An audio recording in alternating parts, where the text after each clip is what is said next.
실제 외국 한인회 게시판에 올라온 구인 광고글을 보시겠습니다. 해외 고수익, 지난달 직원 중 최고 월급 4,500만 원 수령, 이런 내용들이 도배돼 있습니다.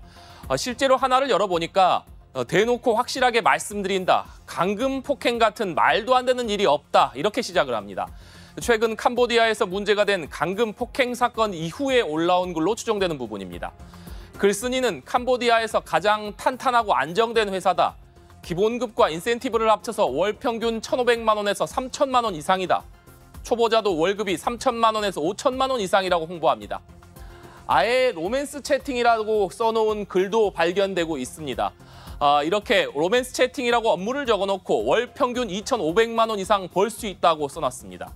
그러니까 캄보디아 고문 납치 사건이 불거진 이후에도 여전히 이렇게 고액 수입을 미끼로 한국 청년들을 캄보디아로 유인하는 일이 벌어지고 있는 셈입니다. 실제 캄보디아 관련 각종 범죄의 온상으로 지목된 하데스 카페에 접속이 막히자 고수익 아르바이트 구인 광고가 다른 곳으로 흘러드는 풍선 효과가 발생하고 있습니다.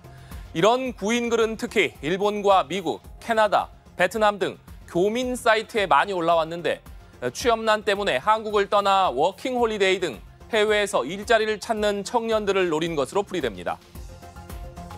그렇다면 실제 이런 구인 광고는 믿을 수 있는 걸까?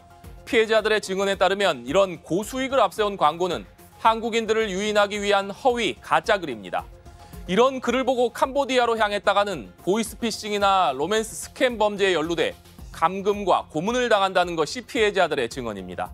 실제 현지 교민들은 캄보디아 같은 저개발 국가에서 월 1,000만 원은커녕 1,000달러도 버는 것은 불가능하다고 강조합니다. 많은 돈을 벌게 해주겠다며 통장을 빌려달라고 하는 것도 캄보디아 범죄 조직의 수법입니다.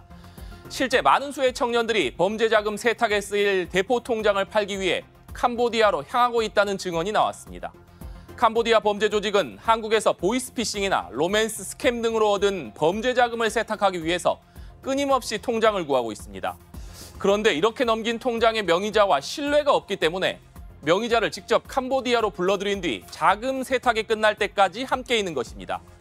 그런데 자금 세탁 과정에서 돈이 어딘가로 빠져나가거나 너무 빨리 지급 정지가 되는 돈 사고가 나면 이 감금돼서 폭행이나 고문을 당한다는 것이 피해자들의 증언입니다.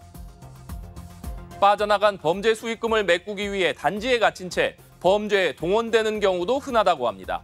실제 캄보디아에서 고문받다 숨진 채 발견된 대학생 박모 씨도 이런 이유로 폭행을 당했던 것으로 추정되고 있습니다.